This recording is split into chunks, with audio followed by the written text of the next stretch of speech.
Səngəçalda da vəziyyət nəzarətdədir. Qəsəbənin yaşayış massivlərindən birində su xətti olsa da yine susuzluq yaşanır. Səbəbi isə suyun qabağını kəsən əjdaha təki bəzi sakinlərin hərəkət etməsidir. Deyir elə şikayət edənlərin özləri. Yerli Su Kanal İdarəsinin əməkdaşları isə artıq sözlə, xəbərdarlıqla problemin həllinin mümkünsüzlüyünü görüb, hüquq mühafizə orqanlarının köməyinə müraciət etməli olub. Təfərrüatı əməkdaşımız Murad Lətifovun süjetində. Qaradağ rayonu Səngəçal qəsəbəsinin 3-cü massiv adlanan ərazisində su xəttinin olmasına baxmayaraq sakinlər illərdir içməli su üzünə həsrətdir. Səbəblərini birazdan açıqlayacağım. Hələlik isə onu deyim ki, 1988-ci ildə salınan bu kənddə əvvəllər su xətti olmayıb. Sakinlər deyir ki, sonralar əsas su borusundan xətt ayrılaraq kəndə verilib və əhali öz hesabına bir təhər su xətti çəkib. Lakin su yenə də kəndə gəlib çatmır. Mənzillərə smart tipli sayğaclar quraşdırılsa belə. Su Səngəçaldan vodoprovod var, yəni su ambarı var. Oradan bizə lina ayrılıb.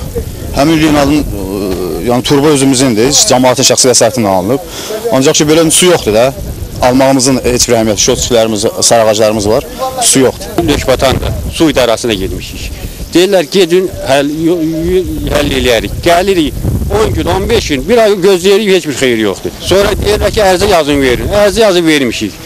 Heç bir mənası yoxdur. Gəlir, oturur, görür, heç bir dindirən yoxdur, gələn yox. Suyun kəndə daxil ola bilməməsinin səbəblərinə gəldikdə isə sakinlərin dediyinə görə bir neçə nəfər var ki, onlar malqara saxlayır. Sözü gedən şəxslər su xəttinin kəndə çatan hissəsində deşiklər açıblar və boruyanı sahələri suvarırlar. Əmələ gələn ot bitkiləri ilə malqaranı otarırlar. Biz də əraziyə getdik və həqiqətən də boru su içində qalmışdı. Sakinlər borunu deşənlərdən birinin Dilavər adlı şəxs olduğunu dedilər. Biz də vaxt itirmədən onun evinə yollandıq. Sözgedən şəxs bizə bildirdi ki, su borusunda heç bir dəlik açmayıb. Borular suyun təsirindən koroziyaya uğrayaraq deşilib.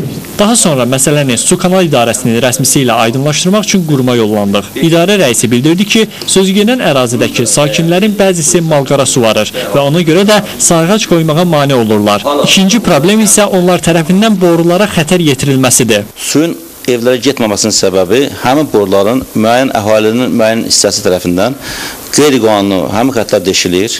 O gedəndə siz görmüsünüz o yorğunluqlar. Onlar hamısı bizim sulardır. Onları deşirlər heyvan sulamaq üçün. Biz dəfələrlə də 2 gündən, 3 gündən bir göndərik işçilərimizi. O su itkilərinin demək qarşısını alırıq, onu qaynaq eləyirik. Səhərsi günü yenə də deşirlər.